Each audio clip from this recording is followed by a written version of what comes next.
하나님 말씀을 같이 보시겠습니다. 구약성경 출애굽기 5장 1절에서 5절까지 말씀이 되겠습니다. 구약성경 출애굽기 5장 1절에서 5절.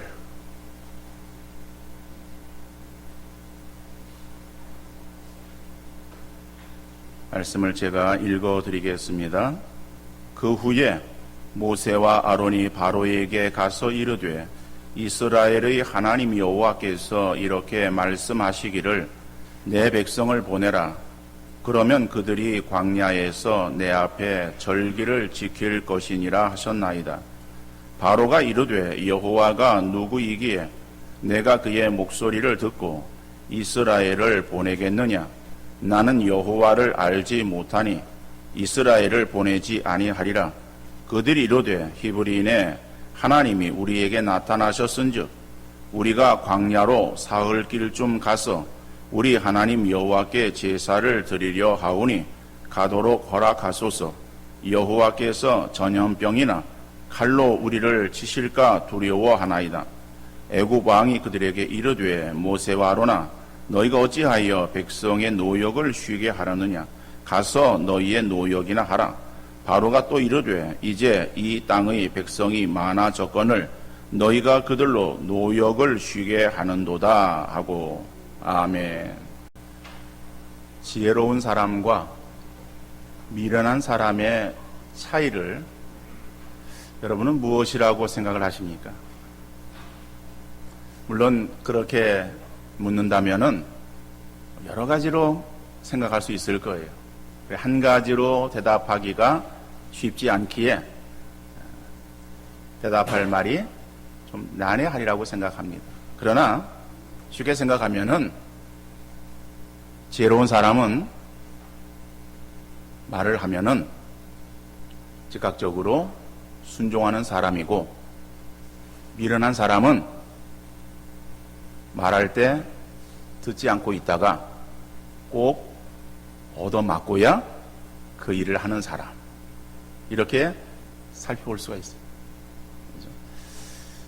우리가 자녀가 한두 명이면은 잘 모릅니다만은 우리 어렸을 때에 자녀들이 많아요.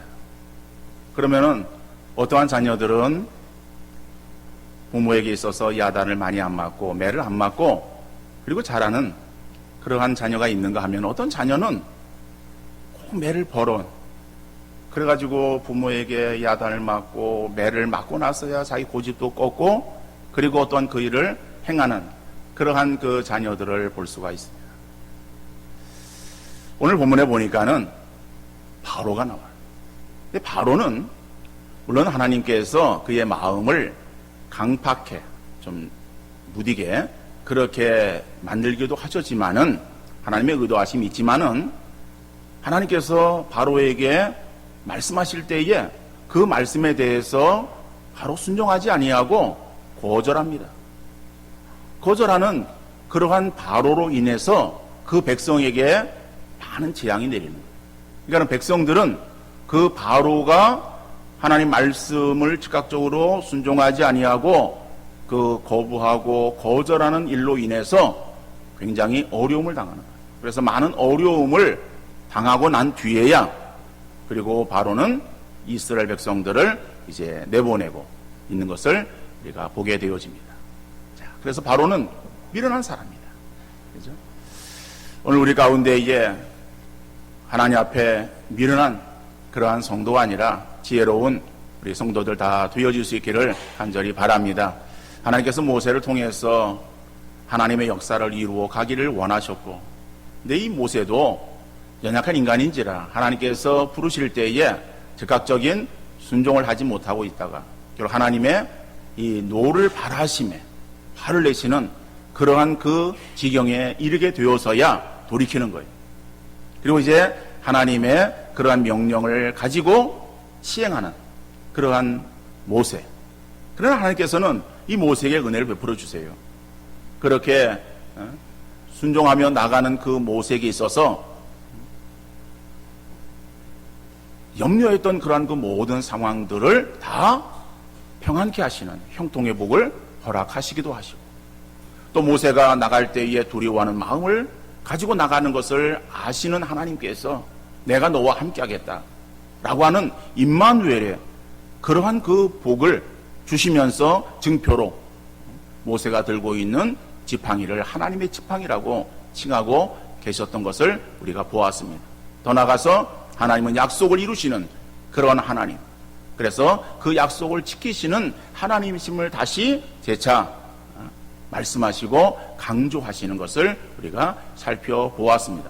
이제 모세는 그 하나님의 자기를 부르신 그러한 부르심을 이제 순종해서 드디어 바로에게 나아갑니다. 자, 바로에 나가서 모세가 하나님의 뜻을 전합니다. 그런데 그 바로가 모세에 전하는 그러한 이 하나님의 요구에 어떻게 반응하는가? 오늘 본문이 그것을 우리에게 말씀하고 있어요.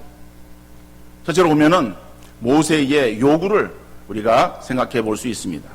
오늘 본문 1절 보니까는 이스라엘의 하나님 여호와께서 이렇게 말씀하시기를 내 백성을 보내라. 그러면 그들이 광야에서 내 앞에 절기를 지킬 것이니라 하셨느니라. 자, 모세는 두려운 마음이 있었지만은 그러나 강권하시는 하나님의 요구를 바로에게 전하는 거예요. 그래서 이 요구는 모세가 생각해서 내 생각에 라고 하는 것이 아니라 이스라엘의 하나님 여호와께서 이렇게 말씀하시기를, 하나님 말씀이다. 하나님 말씀이 내 백성을 보내라. 그러면 그들이 광야에서 내 앞에 절기를 지킬 것이다. 그러니까는 이스라엘 자손들을 광야로 내보내라 라고 하는 요구를 바로에게 하고 있습니다. 그런데 오늘 본문을 이렇게 보면은요, 내 백성을 광야로 보내어서 거기서 이스라엘 자손들이 절기를 지키게 하라라고 하는 거예요. 왜 느닷없이 절기를 지키라고 하는, 그럼 이때가 무슨 절기인가? 우리 그렇게 생각할 수 있을 거예요. 근데 절기를 지키라라고 할 때 절기라고 하는 이 단어의 그러한 원래 의미는 뭐 여러 가지 있습니다만은 그 중에 하나가 원 안에서 돌다라고 하는 그런 의미를 가지고 있어요. 그러니까 절기라고 하는 단어의 그 원래 의미가 어떤 의미인가 하면은 원 안에서 돈다라고 하는 의미를 가지고 있어요. 그러니까 원 안에서 돈다라고 하는 것은 무엇을 의미하는가 하면은 춤추는 것을 의미하는 거예요. 사실 이 유대인들은 지키는 그러한 절기가 있었습니다. 근데 그 절기가 하루로 끝나는 것이 아니에요. 한 번의 예배로 끝나는 것이 아닙니다. 그러니까 6월절을 지킵니다. 물론 이 본문에서 지금 이 모세에게 있어서의 뭐 절기, 그럴 때 3대 절기 이렇게 우리 생각하면 안 돼요.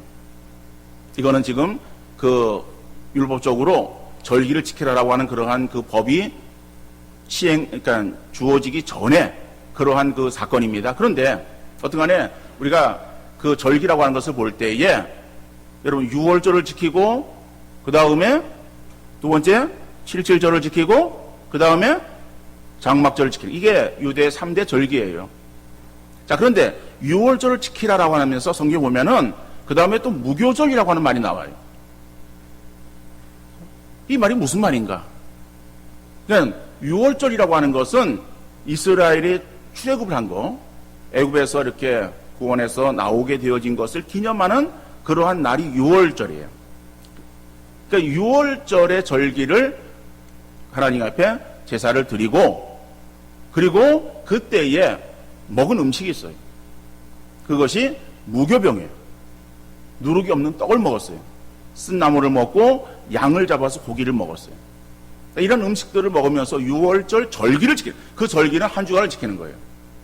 그러니까 6월절은 하루, 그 다음에 무교절에 한 주간. 그래서 그 한 뭐 7, 8일에 그러한 그 절기를 지키는 거예요. 그러니까 절기 동안 그럼 계속해서 예배만 드리는 것, 제사만 드리는 것인가? 그것이 아니라 제사를 드리고, 그리고 6월 무교절 절기를 지키면서 그들은 하나님 앞에 춤추며 노래하며 축제를 벌이는 거예요. 그러니까는, 자, 그런데 여기서 절기라고 하는 그 표현을 쓴 것은 이방 종교는 그들의 제사 의식 속에 있어서 이러한 춤추며 뭐 이런 어떠한 여러 가지의 그런 행위들을 행했어요. 우리가 그 사실을 성경에서 찾아볼 수 있는데 사무엘상 18장 26절에 보니까는 그들이 받은 송아지를 가져다가 잡고 아침부터 낮까지 바알의 이름을 불러 이르되 바알이여 우리에게 응답하소서 하나 아무 소리도 없고 아무 응답하는 자도 없으므로 그들이 그 쌓은 제단 주위에서 뛰놀더라 그랬어요. 이 뛰놀더라라고 하는 것이 이러한 의미예요. 그러니까는 이방 종교. 지금 이 내용은 갈멜산에서 엘리야와 그 다음에 바알의 선지자, 아셀의 선지자 850명이 어느 신이 참된 신인가 자기 신에게 지금 제사를 드리는 거예요. 그래서 먼저 바알을 섬기는 이방의 그러한 이 선지자들이 제단을 쌓아놓고 거기에 제물을 가지고 그리고 자기의 신을 부르는 거예요. 그 신을 부르는 그러한 그 나름대로의 종교 행위를 행할 때에 어떻게 성경은 말하고 있습니까? 그 제단 주위에서 뛰놀더라 그랬어요. 그러니까 춤추면서 뭐 여러 가지 그런 그 일들을 행하는 것. 이것이 이방 종교의 종교 행위예요. 근데 그것은 바알의 종교뿐만 아니라 다른 종교들도 그랬다라고 하는 거예요. 그러니까는 지금 모세가 바로에게 광야에서 절기를 지키게 하라라고 하는 것은 이방 종교에서의 그러한 이 종교 행위들을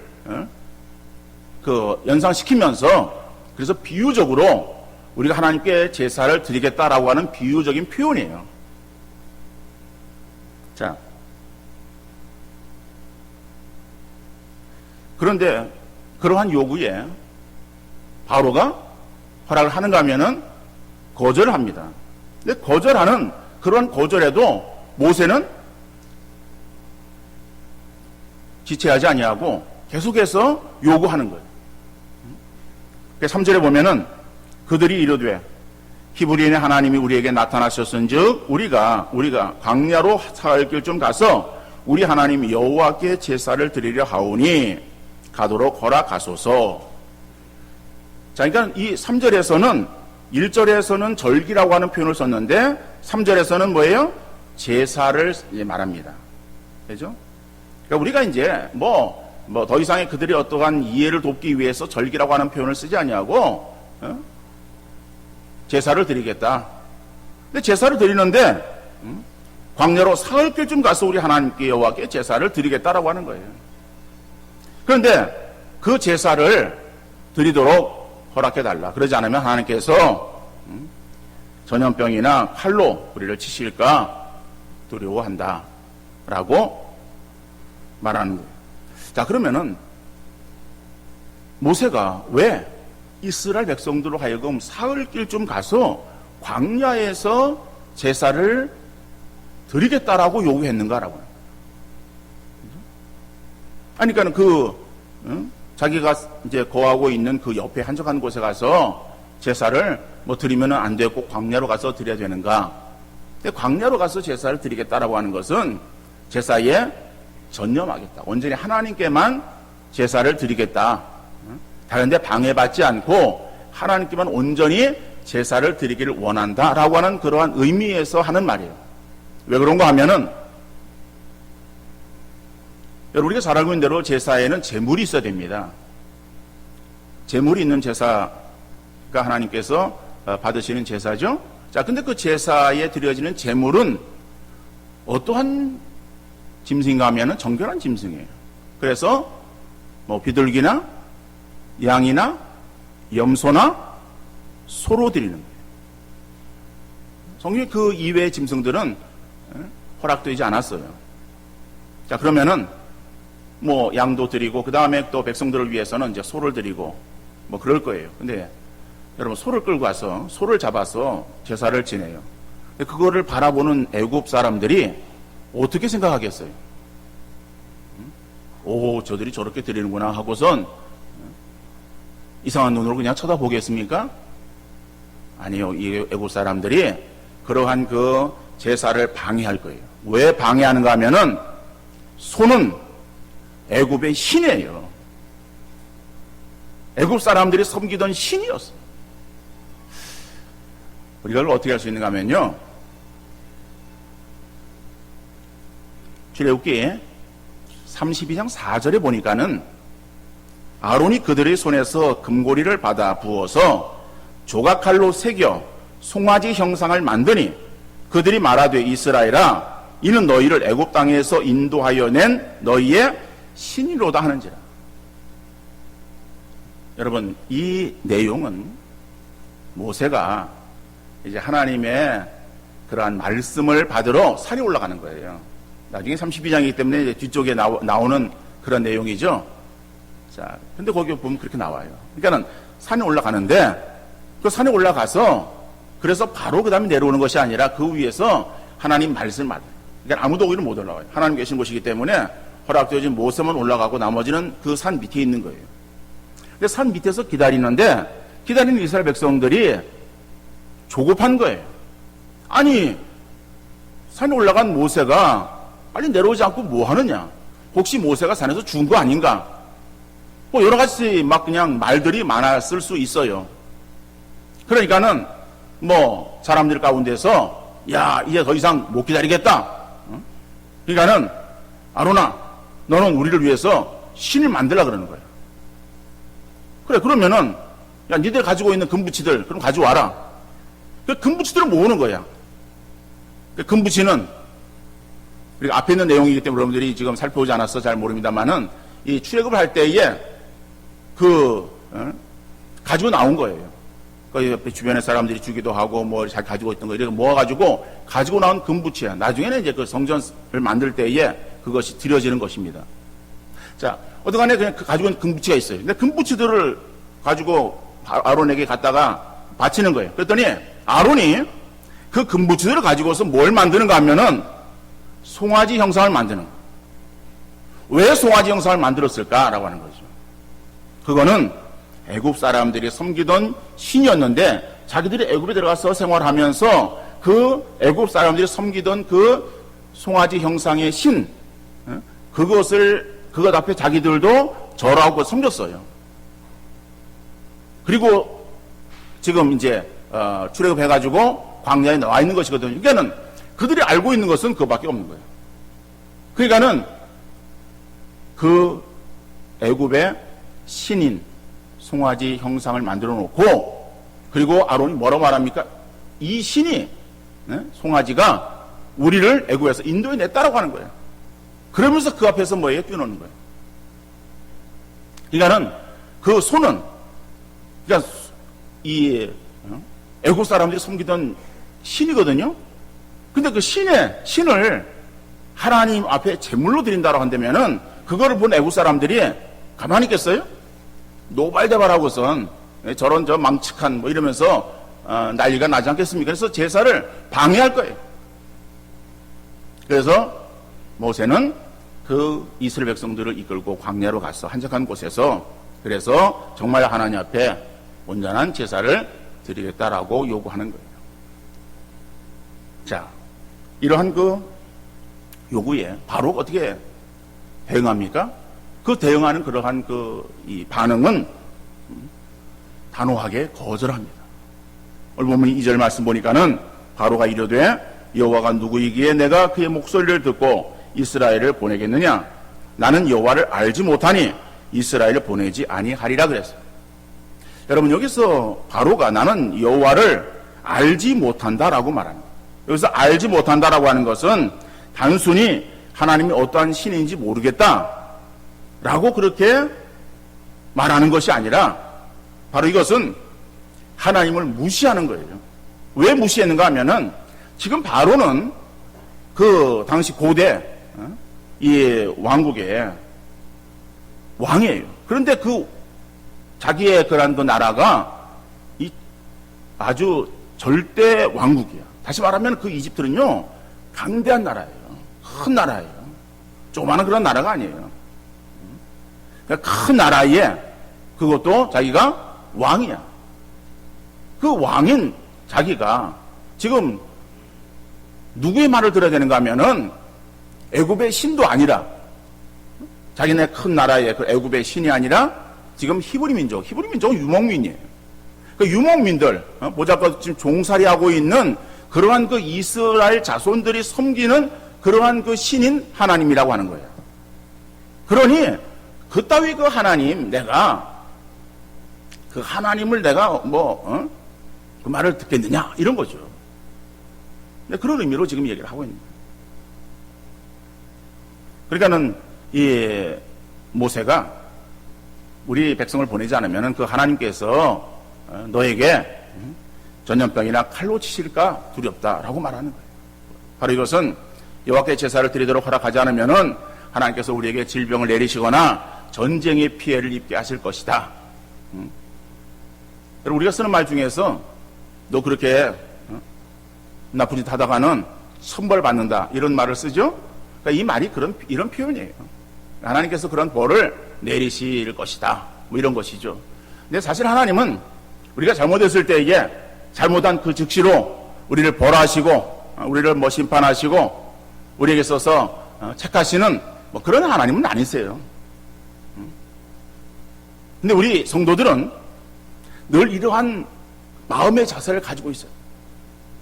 내가 이러한 일을 행하면은, 이건 나쁜 일인데, 이 나쁜 일을 행하면은, 하나님께서 내게 벌하실 것이다 라고 하는 그러한 그 하나님에 대한 경각심을 늘 가지고 살아야 되는 거예요. 그러한 마음을 가지고 사는 것이, 그러니까 하나님 앞에 살아가는 그러한 성도의 자세라고 말할 수 있어요. 우리가 그러한 마음을 가지고 살아간다면은, 우리는 사람들이 보지 않아도, 사람들에게 아무도 없어서 나 혼자 있기 때문에 죄를 범할 수 있다고 할지라도 거기에는 하나님은 계시다라고 하는 것이죠. 사람은 보이지 않는 그러한 곳, 아무도 없어서 내가 이것을 행할 때에 완전 범죄라고 생각되어지는 그러한 그 상황 속에서도 하나님은 보시고 계시다. 그리고 내가 이러한 일을 행하면 하나님께서 나를 지금 벌하실 것이다 라고 하는 그러한 이 마음을 가지고 있을 때에 우리는 그 하나님 앞에 감히 죄를 범하지 않을 수 있겠죠. 그러니까 우리가 행하는 그런 것들이 죄를 먹고 마시는 그러한 그 모습이 아니라 잠깐만 죄를 멀리하는 그러한 우리의 삶이 되어질 줄로 믿습니다. 물론 하나님은 뭐 우리가 잘못했을 때 바로 그냥 즉각적으로 심판하지는 않아요. 근데 바로는 그 하나님에 대해서 오히려 오해를 합니다. 어떤 오해를 하는가 하면은 이 바로에게, 모세에게 있어서 야, 사흘길 좀 걸어서 갔다가 오는 그러한 그 제사, 그건 하나님께 제사 드리는 것이 아니라 너희가 지금 노동이 힘드니까는 네 백성들을 지금 쉬게 하려고 하는 것이 아니냐라고 하는 거예요. 그래서 5절 말씀 보면은 바로가 또 이르되 이제 이 땅에 백성이 많아졌거늘 너희가 그들로 노역을 쉬게 하는도다. 다시 말하면은 여러분 그 당시에 이스라엘 백성들의 수가 많았어요. 그러니까는 뭐 전체 한 200만, 그러면 그 여자와 어린아이를 포함한 수다. 그런다면요 장정만 60만이에요. 그럼 장정만 60만의 그런 그 노동 인력이야. 얼마나 대단합니까? 근데 그 사람의 수는 그 땅에 자기 애굽 사람들의 수보다 더 많았다라고 하는 거예요. 그래서 5절 말씀을 다른 번역 성경을 보면은 저들이 이 땅의 백성보다도 더 불어났다. 그런데도 너희는 저들에게 노동을 시키지 말라는 거냐라고 지금 이제 바로가 반문하는 거예요. 그러니까는 그 많은 노동력, 그 노동력이 사흘 동안 일을 하지 못하면은 막대한 자기들의 손해가 나는데 너희가 지금 제사를 드린다라고 하는 그런 핑계로 그 노역을 쉬게 하려고 하는 것이 아니냐라고 하는 이 바로의 오해. 그럼 우리 하나님을 무시하는 그러한 그 모습으로 인해서 보낼 수 없다라고 바로가 거절하고 있는 내용이 나오고 있어요. 자, 오늘 본문의 내용을 우리가 살펴보면서 우리는 두 가지 사실을 우리가 생각할 수 있습니다. 첫 번째로는 하나님 말씀에 대해서 세상 사람들은 새겨 듣지도 않을 뿐더러 오히려 비난한다. 세상 사람들은 하나님 말씀에 대해서 새겨 듣지도 않아요. 그리고 오히려 방해하고 막 비난하는 거예요. 왜 그렇습니까? 그 세상 사람들이 하나님에 대해서 알지 못하기 때문에. 하나님은 눈에 보이지도 않고 또 하나님에 대한 온갖 비난에도 즉각적으로 하나님 벌하시는 하나님이 아니세요. 자, 그렇기 때문에 그들은 뭐 하나님에 대해서 함부로 해도 되어지는 그러한 분으로 생각하고 있는 거예요. 그러다 보니까 하나님에 대해서 관심도 없고 소홀히 여기는 거예요. 근데 성경은 그 하나님에 대해서 우리가 어떻게 되어야 될 것인가를 말씀하고 있어요. 하나님은 만홀히 여김을 받지 아니하신다라고 말하고 있어요. 그러면은 만홀히 여김을 받는다. 만홀히 여김, 이 말이 무슨 말인가? 어려운 말이죠. 그 말의 의미가 관심이 없고 소홀히 여기는 것을 말하는 거예요. 그러니까 세상 사람들은 하나님에 대해 관심이 없어요. 관심이 없고, 아니 하나님 뭐 이러면서 대수롭지 않게 생각하면서 소홀히 여기는 거예요. 하나님은 그것을 원하지 않는다라고 하는 거예요. 그러니까 우리가 하나님에 대해서도 늘 하나님에 대한 그러한 그 경외심을 가지고 하나님을 섬기는 우리의 신앙의 자세가 되어야 되지. 우리도 신앙에 대해서 매너리즘에 빠질 수 있어요. 다시 말하면은 계속 반복되어지는 그러한 일상들로 인해서 대수롭지 않게 여겨요. 늘 그냥 예배, 그냥 이게 뭐 드려지는 예배인데, 그리고서 그냥 형식적으로 예배를 드리고 또 우리가 신앙생활을 행할 때가 많이 있다. 우리도 어느 순간에 그 하나님에 대해서 만홀히 여기고 있다. 관심이 없고 소홀히 여기는 그러한 우리의 신앙의 모습이 되어진다면은 하나님은 우리의 그러한 신앙의 모습을 원하지 않는다고 해요.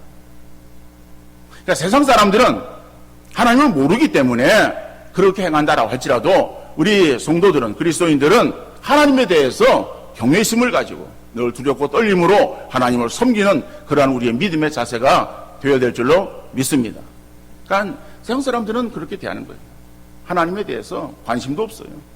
이건 하나님에 대해서 지식도 없어요. 이거는 하나님을 그들이 섬기려고 하지 않아요. 또 사단은 그러한 세상 사람들의 마음에 하나님에 대해서 적대시하는 마음을 주는 거예요. 그러니까 세상 사람들은 하나님이라고 하면요 진덜머리를 내요. 우리가 이야기하다가 세상 사람들에게 어떤 하나님 이야기하면은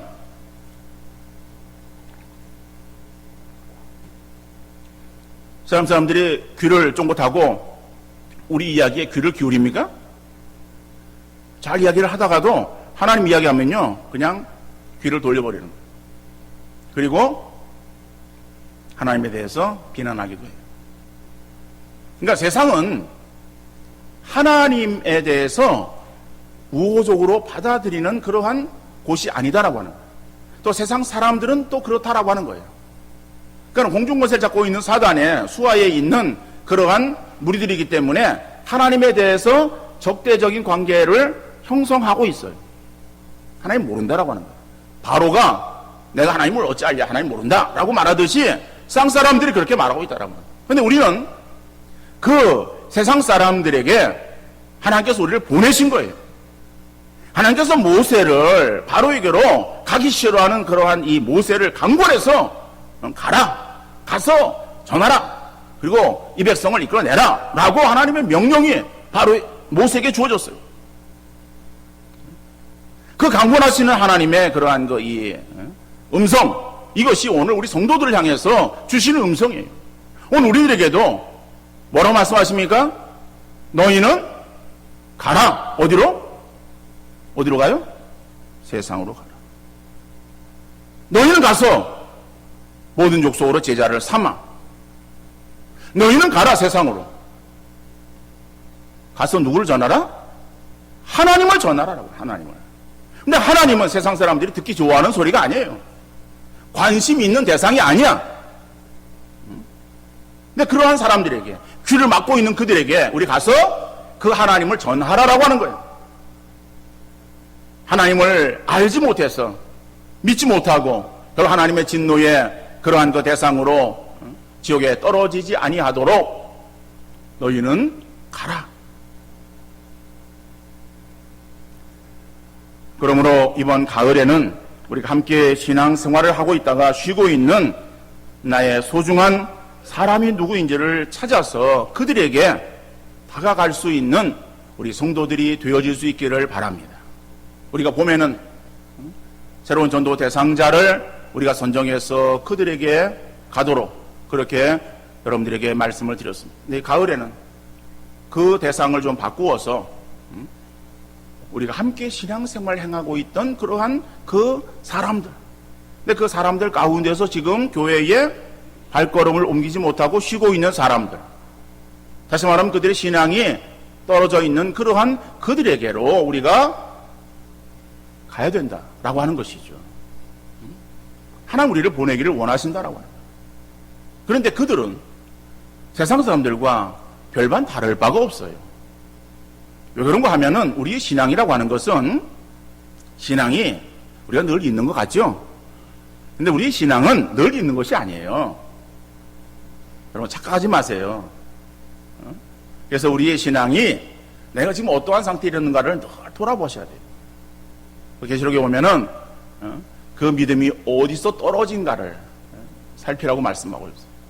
우리의 믿음이라고 하는 것은요, 마치 롤러코스터를 타는 것 같아요. 우리 어르신들은 롤러코스터가 뭔지 아세요?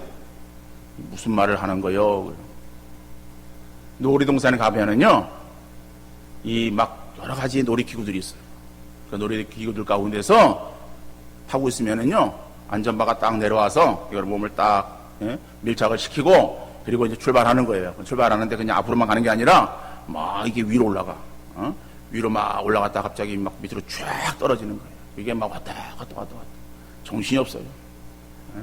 타고 나면요, 이게 뭐 여기가 땅인지 아니면은 공중인지 뭐 어질어질하고 막 대부분의 어른들은 잘 안 타요. 그런데요, 그 롤러코스터를 탈 때도 보면은요, 물론 기계의 힘으로 올라가는 거지만은요, 올라갈 때는 그래도 이게 천천히 올라가는 것 같아요. 똑똑똑똑똑똑 올라가요. 그런데 정상에 딱 올라갔다 생각하면요, 그럼 밑으로 그냥 쫙 떨어지면요, 이게 뭐 그냥 금방 떨어질 겁니다. 근데 떨어질 때는 그냥 너무 무서우니까 막 소리 지르는데 그게 막 긴 것 같은데 실제 시간은 얼마 안 돼요. 금방 쫙 떨어져. 근데 떨어지면 어디가 떨어지냐면은 저 바닥까지 떨어지는 거예요. 우리 신앙이 그래요. 신앙이요, 이게 올라가기는 얼마나 힘든지, 신앙이 참 잘하기 힘들어요. 그래서 그냥 한 걸음 이게 뭐 잘하는지 안 잘하는지 그냥 해가지고선 겨우 해서 어느 정도 섰다 생각하는데요, 그러다가 쭉 떨어지면요, 그럼 이게 조금 떨어지고 마는 게 아니야. 쭉 떨어지면 쫙 떨어지는 거예요. 쭉이 아니라 쫙이에요. 그런데 그 신앙이 뚝 떨어지는 것이요, 큰 일을 만나야 떨어지는 거 아니에요. 교회에서 무슨 뭐 큰 상처를 받았다, 이게 무슨 뭐 자기가 지금 무슨 뭐 지금 죽을 뻔한 그러한 어떤 위기를 만나서 그래서 내가 교회를 안 나가겠다라고 말하는 건가? 아니에요. 그런데 그런 경우들을 많이 만났을 거예요. 주변의 사람 중에서 당신 왜 교회 안 나가냐 그러면은 내가 뭐 교회에 상처받은 얘기를 하면은 아무것도 아니야. 사실은 아무것도 아니에요. 그런데 본인은요, 그 작은 것에 넘어지는 거야. 근데 믿음이 약한 사람만, 믿음이 없는 사람만 넘어지는 줄 아세요? 여러분, 아까 갈멜산에서의 엘리야를 우리가 잠깐 말씀드렸는데, 엘리야는요, 위대한 선지자예요. 구약의 대표적인 선지자예요. 근데 그 선지자가 850명의 바알과 아세라 선지자들을 물리쳤어요. 왜냐면은 하나님은 참된 하나님이다라고 하는 걸 증명했거든요. 불로 응답하신 하나님. 그래서 자기가 이제 이겼어요. 그러니까는 상대의 그러한 그 이방 선지자들을 다 죽였어요. 그리고 정말 하나님이 살아계시다라고 하는 것을 만천하에 드러냈고 3년 6개월 동안 비가 오지 않던 그 가뭄에 기도하는 거예요. 근데 구름이 보지 않았는데 기도하니까는 나중에 보니까 이만한 구름이 나타나는 거예요. 그러니까는 엘리야가 빨리 밑으로 피하라. 그 다음에 폭우가 쏟아져. 여러분, 하늘에서 불을 내리고 3년 6개월 동안 가물었던 그 하늘을 향해서 기도하니까는 비가 내리는 얼마나 놀라운 위대한 선지자입니까? 그 일을 행했어요. 그런데 하루가 지났어요. 지나고 나서 엘리야는요, 코가 석자가 돼가지고 그리고 도망가는 거예요. 근데 코가 석자가 되어진 이유가 무엇인지 아세요? 이세벨 왕후가, 왕후는 이방 신을 섬기는 아주 대표적인 그 여자예요. 이방에 데려왔어요. 그러니까 데려올 때에 이방의 손자들을 데려온 거야. 우상을 섬기는 손자들. 그러니까 자기 손자들을 죽였으니까는 네가 내 손자를 죽였어? 너도 내일 이맘때가 되면은 네 목숨도 이렇게 없어질 것이다 라고 말하는 그 이세벨의 말 한마디, 그 한마디에 코가 석자가 돼가지고 그래가지고 낙심해가지고 도망가는 거야. 그러다가 로뎀 나무 아래서 죽기를 강구했다 그랬어요. 그 로뎀 나무가 무슨 뭐 밤나무나 감나무가처럼 그런 나무인지 아세요? 로뎀 나무는요, 관목에 밑에서부터 이렇게 쭉 이렇게 가지가 올라오는 그런 거예요. 그러면 사람 키 정도 이렇게 정도 되어지는 그러한 어떠한 이런 나무예요. 작은. 그런 그 나무에 햇빛을 가리면 얼마나 가리겠어요. 그저 거기에서 이렇게 누워 있으면은요, 자기 얼굴 정도 가리면 될 거예요. 그리고 상반신 정도 이렇게 가려질까 하는 그런 것에 그냥 이렇게 누워 있는 거예요. 얼마나 비참합니까? 그러면서 그가 하는 얘기가 뭐예요? 죽기를 강구하는 거예요. 하나님, 내가 내 열조보다 나은 것이 뭐가 있습니까? 차를 나를 죽여주옵소서라고 하는 거예요. 전날은 그렇게 의기양양하게 하나님의 놀라운 역사를 행했던 그 엘리야가 이세벨의 말 한마디에 아이고 죽겠다라고 하는 거예요. 낙심천만한, 이게 인간이에요. 그러니까 우리가 사람이 신앙 가지고 있다 할지라도요, 우리의 신앙 자랑할 게 아니에요. 신앙이 말 한마디에 상처가 되었다라고 교회 안 나오는 거예요. 그러니까 교회 안 나오면은 그 신앙이 뭐 그렇다고 다시 또 재기합니까? 신앙이 떨어지면 바닥이야. 그 바닥에 떨어진 신앙 다시 재기하기 힘들어요. 스스로는 안 돼. 그러니까 누군가 도와줘야 돼. 그래서 우리가 그들을 찾아가자라고 하는 거예요. 근데 찾아가는데 그들이 우리를 쉽게 만나지 않아요. 배척해요. 그러니까 세상 사람들과 똑같아.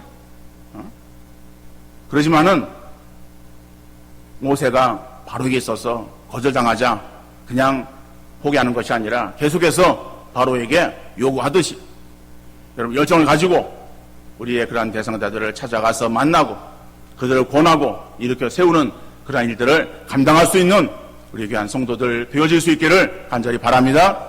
또 한 가지는 세상의 공중권세를 잡고 있는 사단은 하나님과 교회에 대해서 간계를 부리고 반대 공작을 펴고 있습니다. 그러니까 세상에 권세를 잡고 있는 자는 사단이야. 그러니까 사단이 자기 수하의 세상을 잡고 있어요. 그러니까 그 세상에 세상 사람들이 있어요. 그러니까 사단은 교회에 대해서 하나님에 대해서 반대 공작을 펴고 있습니다. 반대하고 있어요.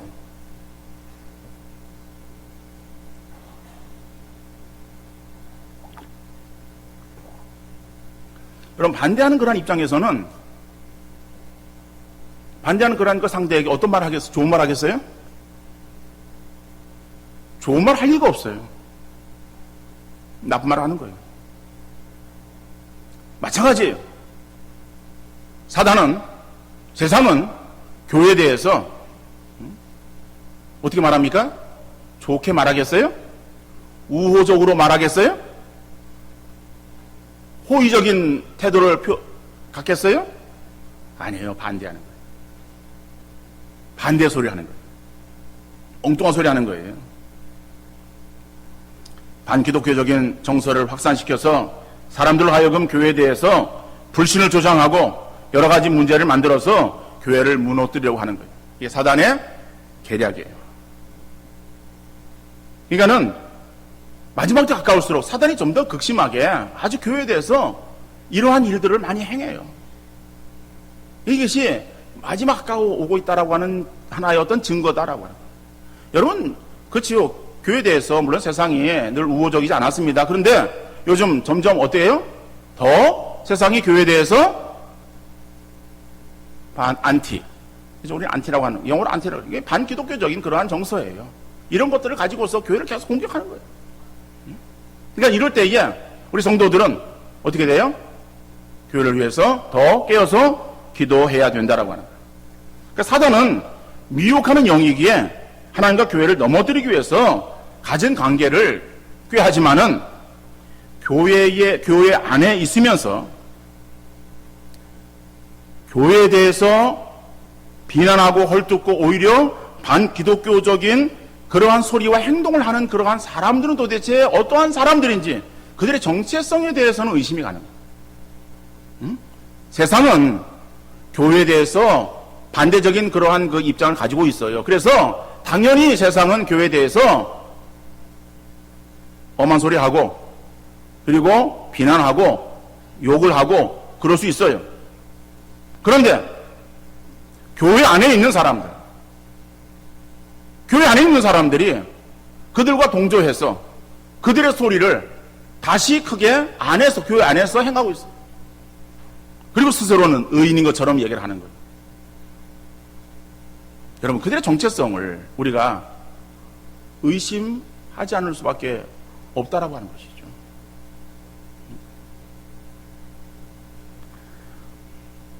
여러분, 세상은 교회를 바라보면서 자기들의 관점으로 바라봐요. 그런데 교회와 세상은 달라요. 그래서 교회와 세상은 다른 곳이에요. 그런데 세상에서 교회를 바라볼 때에 다른 관점을 가지고 교회를 바라보면서 교회를 향해서 뭐라고 말합니까? 다르다라고 말합니까? 다른 것이 아니라 틀렸다라고 말해요. 여러분, 교회가 틀렸습니까? 교회는 세상과 다른 거예요. 다른 것을 틀렸다라고 말하는 것은 잘못되어진 거예요.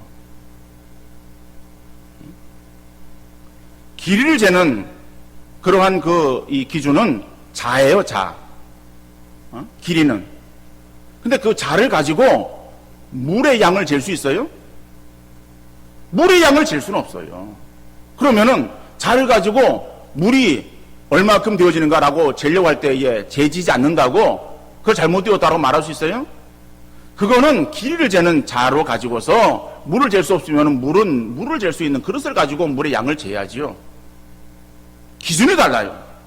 다른 기준을 들이대면서 잘못되었다고 말하는 그 세상 사람들의 그러한 그 소리에 동조하고 그러한 것이 바른 것이냐 그렇게 현혹되어 가지고 같이 이렇게 아우성치는 그러한 것은요, 지혜로운 것이나 아니면 똑똑한 사람이 아니라 그거는 미련한 사람이에요.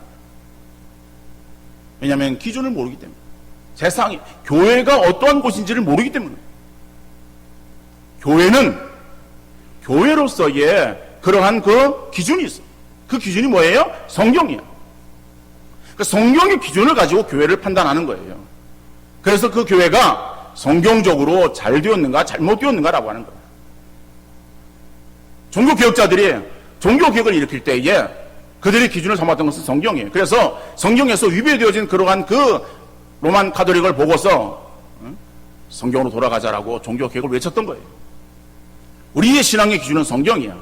성경을 가지고 판단해야 되지 세상 사람들의 관점을 가지고 교회를 판단하는 그 소리를 우리가 들으면서 그렇게 동조하고 그런가라고 따라가는 것은 잘못된 거예요. 물론 우리는 세상에 대해서 구별되어진 삶을 살아야 됩니다. 우리는 세상과 등져 살아가는 것이 아니라 세상 속에서 빛과 소금의 역할을 감당해야 되는 거예요. 우리는 세상 속에서 빛으로서 그들의 어둠을 밝혀줘야 되고 썩어져가는 그런 세상 속에서 소금으로서의 역할들을 이루어 가야 되는 것이 성도의 온전한 모습이에요. 우리가 그런 모습을 내가 행하고 있는가를 우리 자신들이 늘 살필 수 있기를 바랍니다. 세상이 하나님을 거부해도 우리 성도들은 믿음의 온전한 모습을 가지고 세상을 변화시키며 세상 속에서 하나님의 나라를 확장시켜 나갈 수 있기를 주님 이름으로 축원합니다.